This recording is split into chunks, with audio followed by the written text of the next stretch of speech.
Welcome to The Check-In, a podcast by the Telos Group on the Telos channel. The Check-In is a semi-regular conversation amongst the Telos team and guest experts, where we explore the headlines from Israel-Palestine and across the world, wading into the complexity of seemingly intractable conflict to discover the power of peacemaking to heal us, our community, and our world. This is your host, David Katabaugh, checking in from Washington, D.C. As we are recording this, today is a bittersweet day for us at the Telos team. It's Greg's last day before he steps away for a much-deserved sabbatical for the next 6 months. He will be taking time to be relieved of the pressures of leading Telos, but will continue advocating and speaking up on behalf of peace. Before he goes there, we wanted to hear from him one last time. In this conversation, he reflects on where our world is at the moment and what he hopes the Telos Network does about it over the next 6 months while he's away. Recognizing the urgency at the moment, but also the responsibility and power each of us has to shift the world towards true flourishing. So enjoy this opportunity to hear from Greg one last time before his break.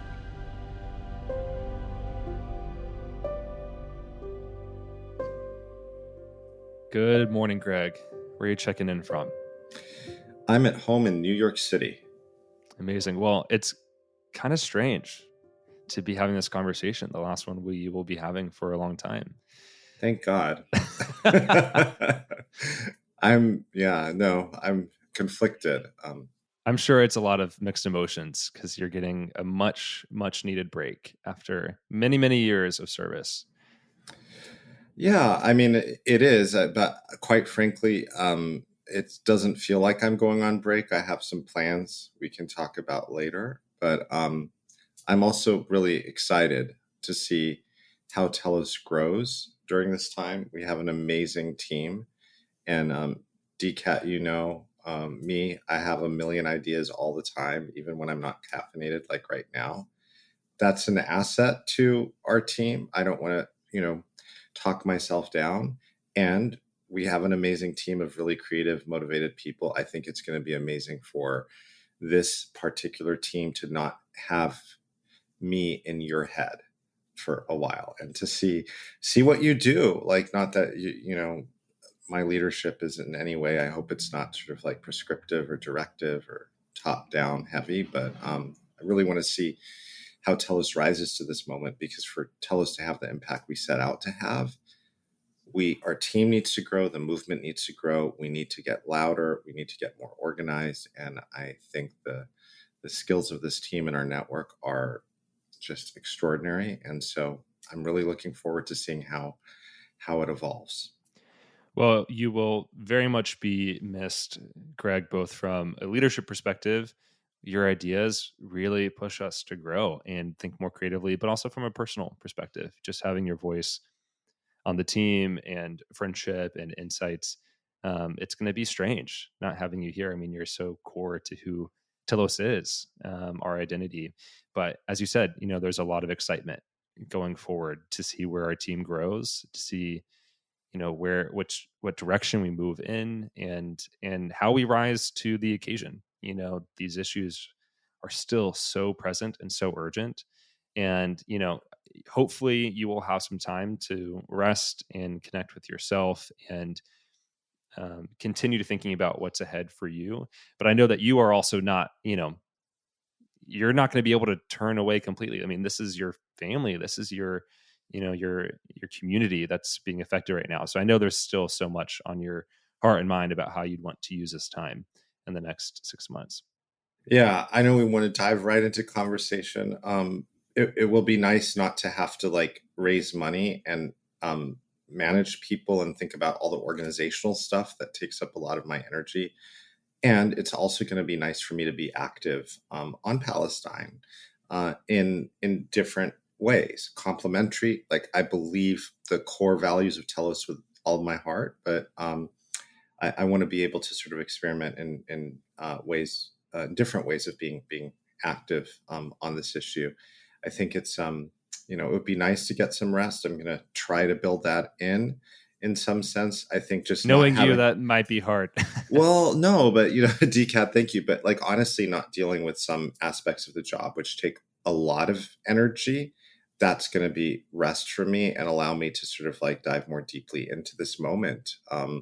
And into this moment, which I think requires all of us to be active in different ways. This is a pivotal moment for the world, for humanity, as far as I'm concerned.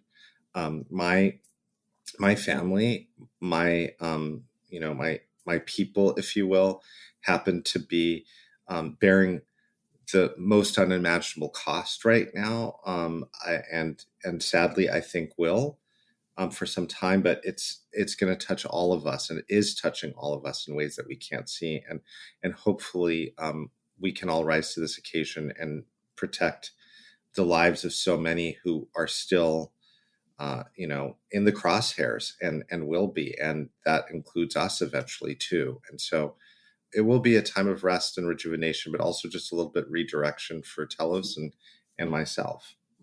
Absolutely. Well, you are truly an expert on these issues. And so you have much to share with the world, and perhaps in different ways and different contexts or different media in the next 6 months.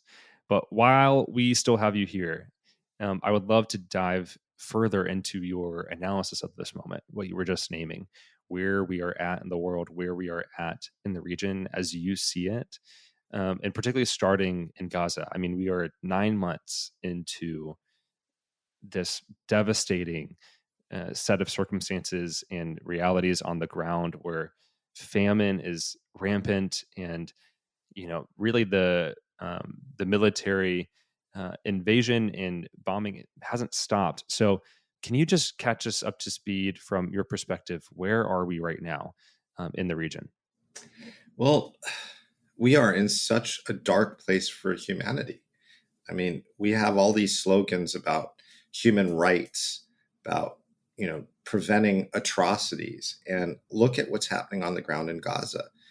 I know these are still controversial words like apartheid and genocide and whatnot, but if you look at the causes of action from an international legal perspective, you have prima facie cases. All the elements are met of these crimes, at least, to take it forward. So they're just justiciable, which is why the International Court of Justice is hearing these claims, and other legal experts around the world are saying this. It's, I know this is going to be controversial for me to say, on my way out, but, genocide, apartheid, it's like the new climate change. The only people who disagree with what's happening are those who are, for good reason, as we know, triggered by these terms. I think for many Jewish people and people sympathetic to the plight of Israelis long term, like, this is like, wait a second, Jews have been the target of genocide for so many centuries, and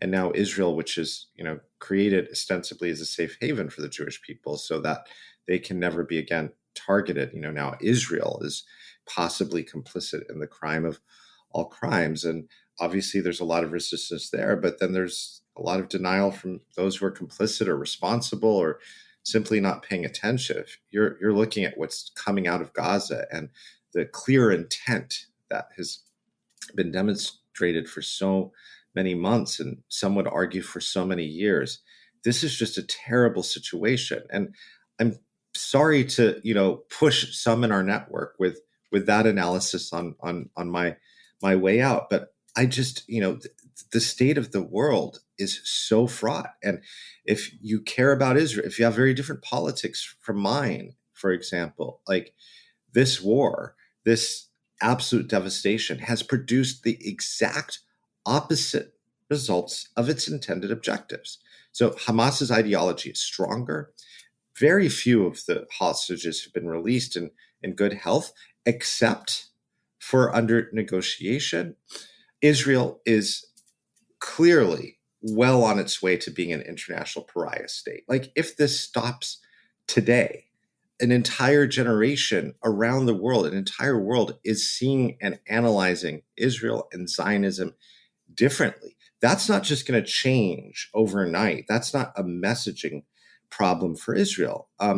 I don't necessarily think that's a bad thing, in as much as what is a bad thing is anti-Semitism is on the rise, like actual anti-Semitism. And I don't mean anti-Zionism. And I say that as like, this has got to be part and parcel of our fight. I say that as somebody who comes from a Christian background.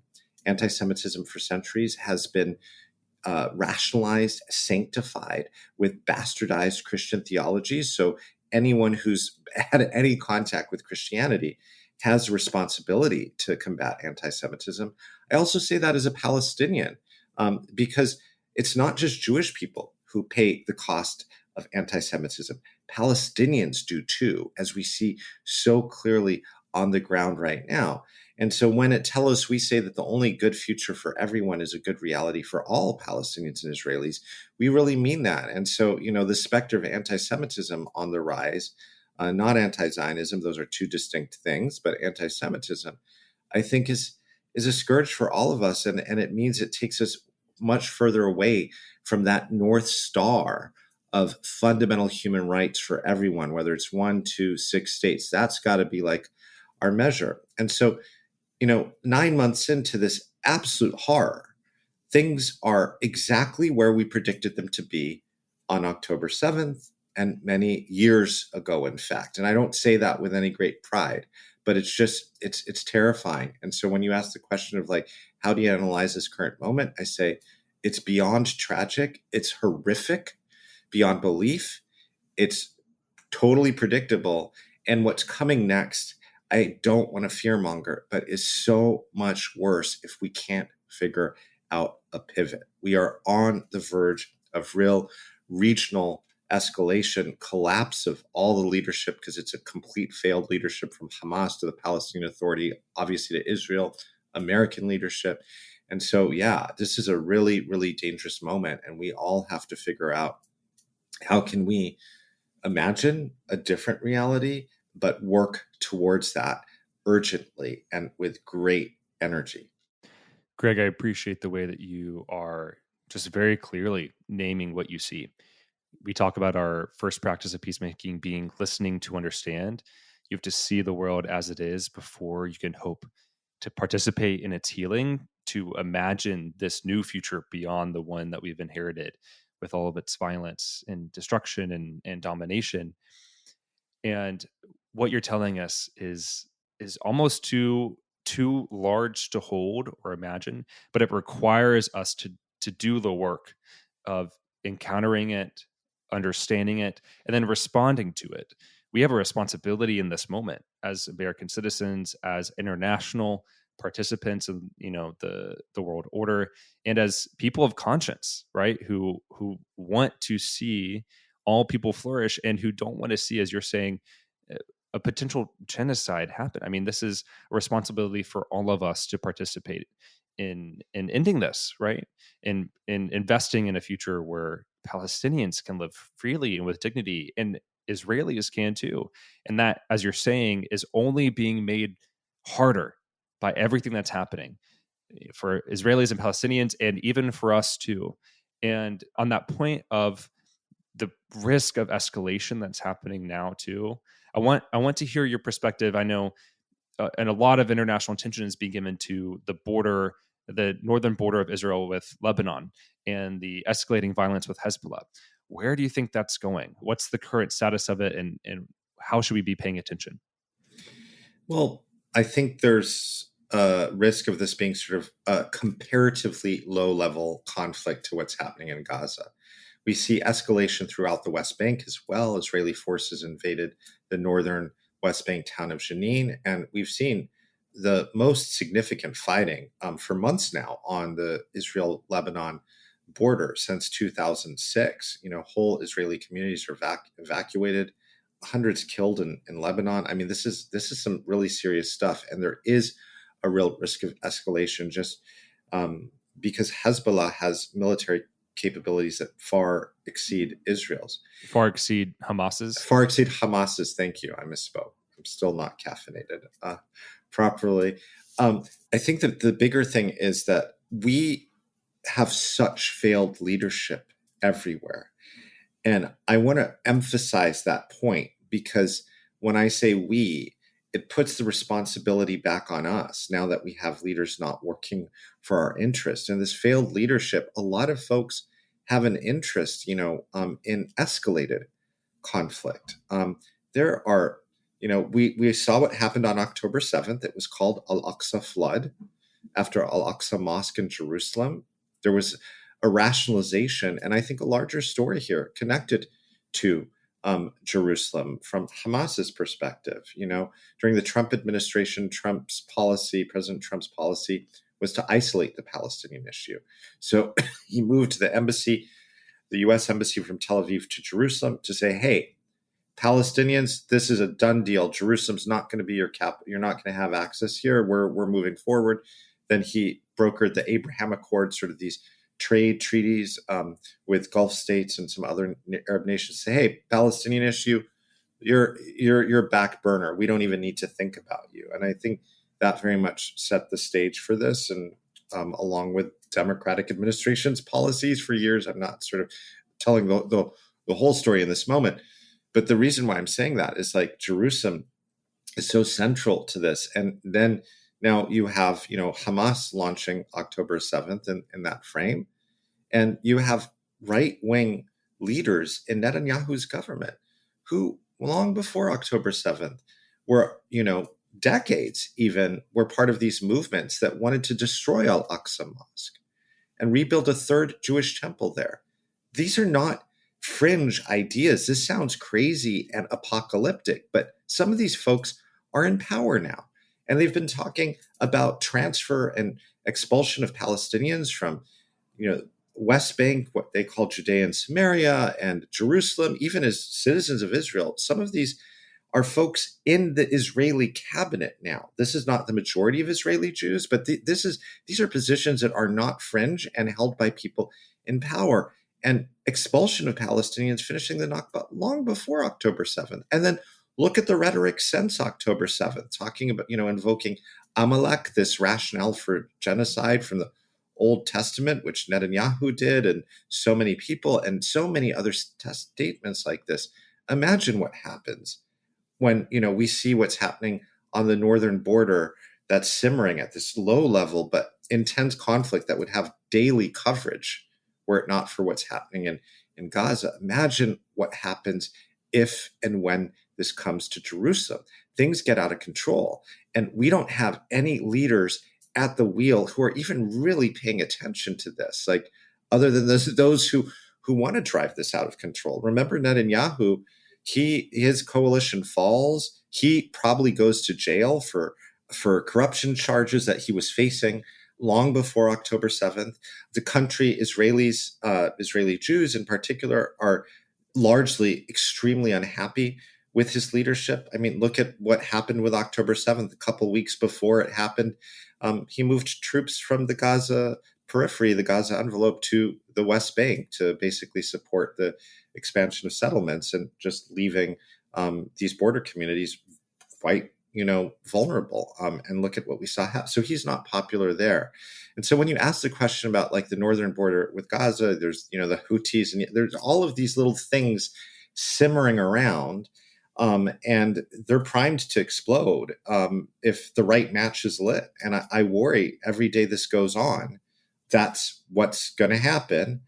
And the last point that I didn't make is just sort of that there are a convergence of geopolitical interests in the world. And the Biden administration has done such a profoundly incredible job of sacrificing so much of our credibility as the leader of the quote unquote free world. Like Biden has long during Ukraine talked about the rules-based international order and the need to protect it. And this is something I actually believe in, and maybe, DCAT, we can talk a little bit more about, but he's done exactly the opposite. He's just made sort of very clear how much of his policy in the Middle East is not about fundamental human rights, but it's just naked politics. And he's owned this in such a way that, Russia and China are truly ascendant. And we are now in a multipolar world, which means that, American dominance, I'm no fan of American empire. Personally, I don't think that's a good thing. But you know what? We live in a competitive world of hard power.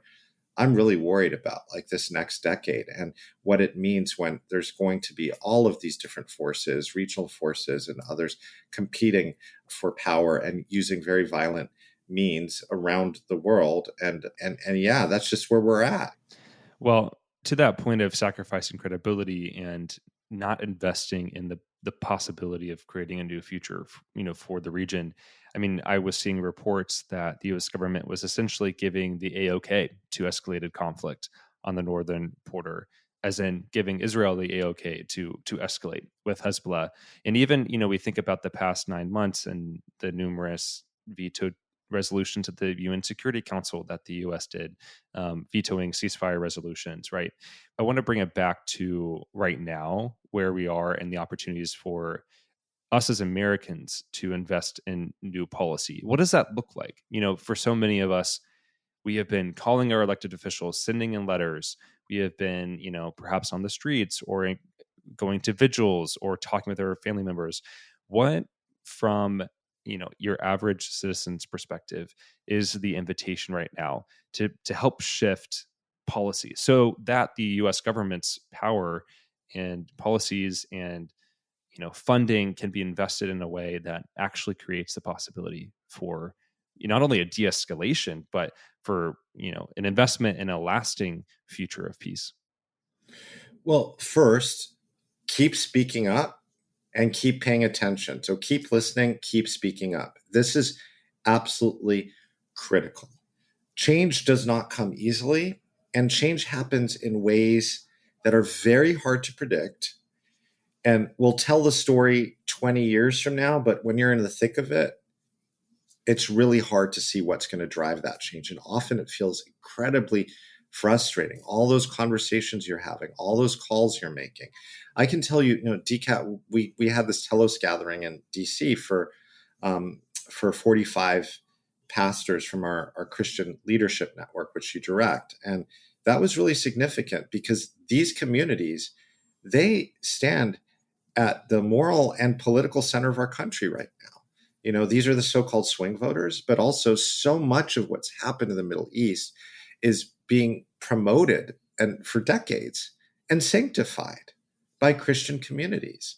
And so, it was really beyond inspiring for me. It was one of the only times I felt really good. And I was surprised by this, to be in a room from people who come from communities that haven't really spoken out, really, that are tepid about it, and with leaders who, have a lot to lose by speaking out, and really thinking strategically and okay, this is where we're at. We have a responsibility. And this is not a responsibility just because, we're failing and we're so bad, but this is an opportunity for us to truly live out our values, to claim and reclaim, in fact, what it is that we believe and what it is that we stand for. And there's great strength in that. I mean, it's a really beautiful test and testament to integrity, to say, okay, wow, I have this analysis, I'm listening. I don't see a way forward. The uncertainty of the moment is so great, DCAT. It's so incredible, even to do what I said earlier, to imagine, a different reality. But to say, wait a second, like, these core things that I believe to be true, I know them to be true. So I'm going to act as if they are. Namely, every being, every human life has value. That's true here in America. That's true in Israel, Palestine.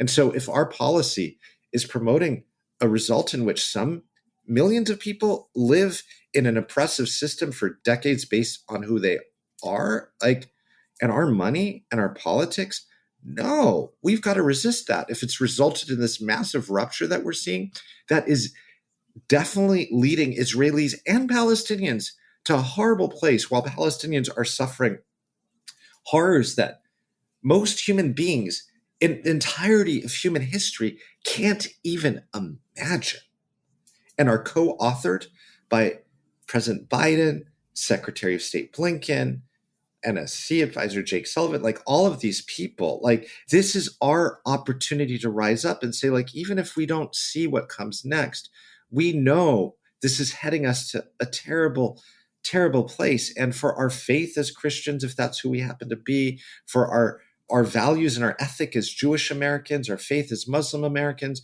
our belief of just core values of what America says it stands for, of what we say we stand for, what we need to stand for in the world today. This is actually an opportunity to continue to rise up, and it's going to look different every week, DCAT. You got to keep speaking. You got to take time to rest too. We'll talk about that. I'm taking sabbatical, but you got to keep speaking up, but it's going to look different. I think right now it's important that we've got to, speak very loudly about conditioning any offensive weapons to Israel. We've got to speak loudly and with our feet and with our money to politicians who are willing to speak truth.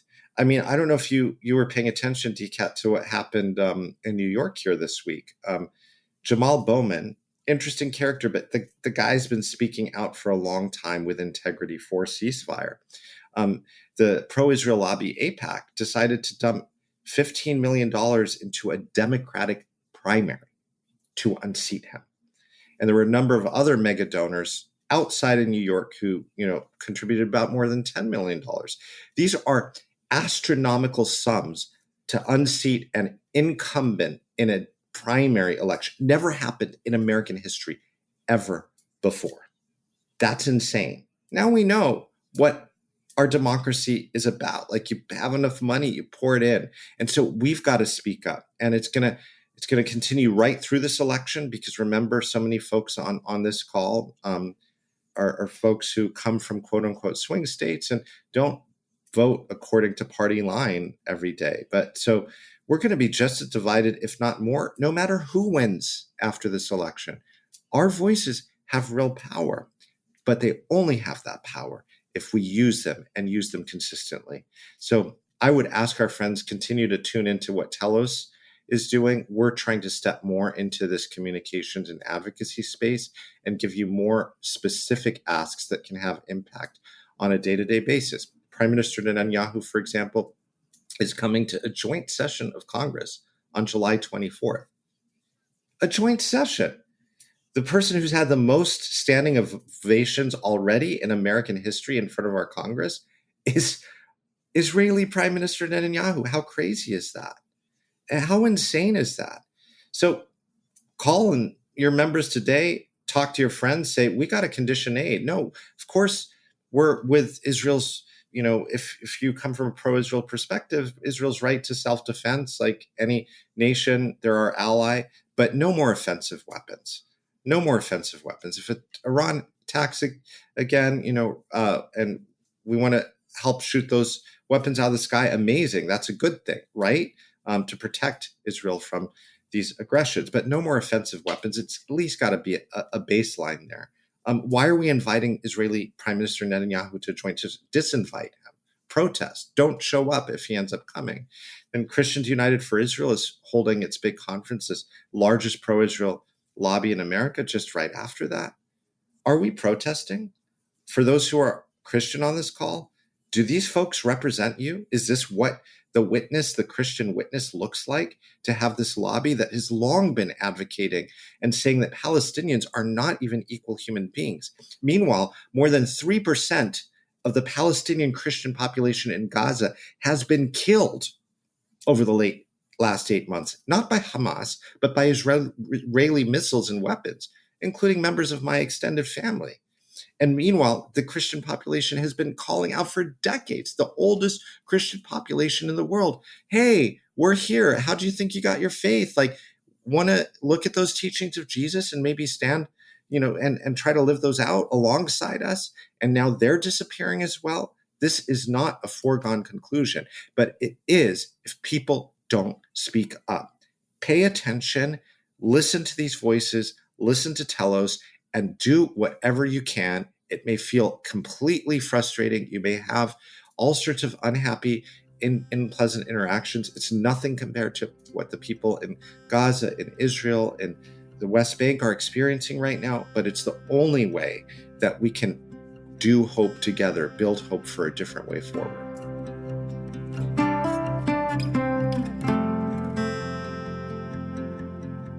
Craig, that's a powerful word, and I frankly don't have much to add to it, because the invitation you're offering us is one of claiming our agency and responsibility. We have so much power and we have so much responsibility to do something with that power, not to keep investing in the status quo, which brought us to this moment, which brought us to October 7th, but to invest in the possibility of a future of mutual flourishing and flourishing for ourselves and liberation for ourselves too, alongside Palestinians and Israelis.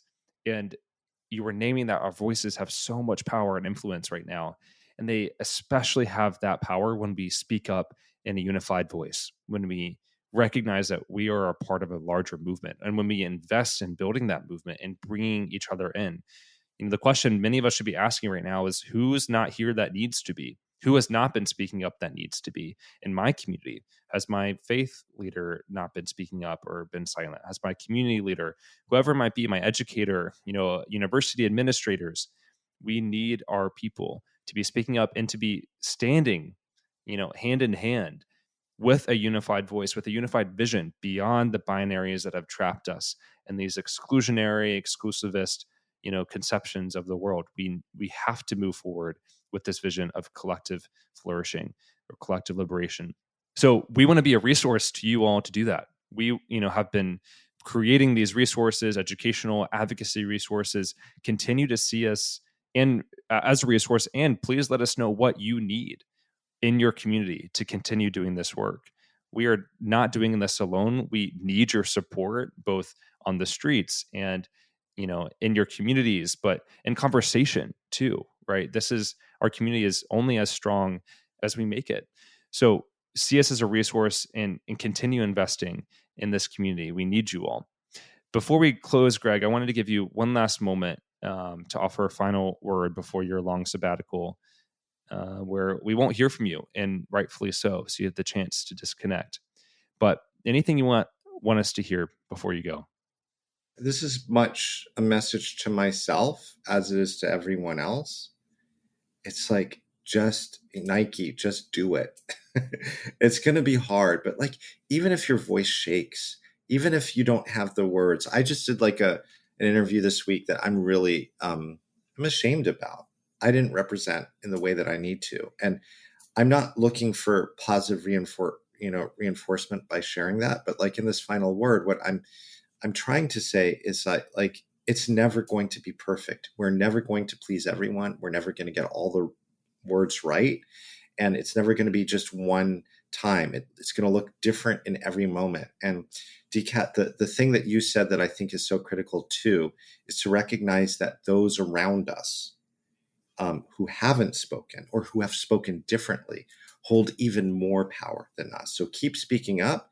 But, the change happens when those around us start speaking differently, or those we're so convinced that, like, post October 7th, there was one way to deal with this, and that's eliminate Hamas, even though that's not a reasonable, rational objective. Like, you can't bomb an ideology away, right? So I think a lot of people are shifting right now, and reminding them that their voices have extraordinary power is important. So that's another conversation you can have. And I want you to know, when we were in DC just 2 weeks ago, we had some meetings on the Hill as well. I was very surprised in a positive way by the receptivity from certain offices and staff, and really were paying attention in new ways and able to hold nuance. So, as we go forward, we all know at Telos that multiple things can be true at the same time. Just because you're against how Israel is conducting this war in Gaza and what Israel was doing to the Palestinians before October 7th doesn't mean you're pro-Hamas. Like, there are all of these things that can coexist, and people are starting to understand some of the complexity, but the simplicity here is really obvious. And that's what I just come back to, is to remind people, wherever you are, whether it's in America or elsewhere, that none of us are free until we're all free. And if there is a situation in Israel-Palestine, no matter how we got there, where one people rules with impunity indefinitely over another, it never ends well. It only results in incredible suffering and violence for everyone. And that's what we're seeing until that fundamental condition is addressed. no Israeli, no Palestinian will be safe, and the world will be destabilized. And we, because we as Americans have spoken into this and shaped it, we provide the billions of dollars. We are an outlier now alongside Germany and, a couple other like Micronesia. We have special responsibility. And I know that's not the last word you were looking for, DCAT, but I want us to remember that this really matters, and we can't see the change on this side. But if we lock arms and do it, that's the hope we have. And maybe a few years from now, we'll be telling us another story of very surprising transformation that's not going to redeem the suffering that people went through in Gaza, but will redeem what are now very dark futures for everyone in the Middle East. And so we've got to fight for the living, and we've got to fight for the well-being of the living. We've got to fight for our future. This is our time. We can do it. Things are shifting, and I'm still going to be here, just not on the Telos platform. Love you all. And DCAT, I know everybody's in even better hands with me taking a little bit of a break. You will surely be missed, Greg. I know so many of our listeners and those in our network have learned so much from you, and truly see you as someone that has changed their lives over 15 years of doing this work. And we know it's not, goodbye forever, but just wanted to remind you and thank you for the courage that you have shown and the strength that you have shown over many, many years to keep investing in that new future, in spite of all of it has cost you, in spite of, all of the challenges that have come in the way. And what you embody is such a powerful example for the rest of us. As you were talking, I was just feeling like the invitation you were offering us is one of courage, to be brave in this moment, to be bold in this moment, to stand up for this new future. And I was reading in a book once about how Olympic level gymnasts talk about what you need from an internal standpoint to be able to do these crazy moves and flips and routines. And they were talking about how you need both courage and strength. You need the strength to hold on and the courage to let go. And I think that's part of the invitation for us from an internal standpoint to be able to do the external work. We need the strength to hold on to a vision of flourishing, new imagination, when so much in the world is moving in what feels like the exact opposite direction. We have to hold on to that vision.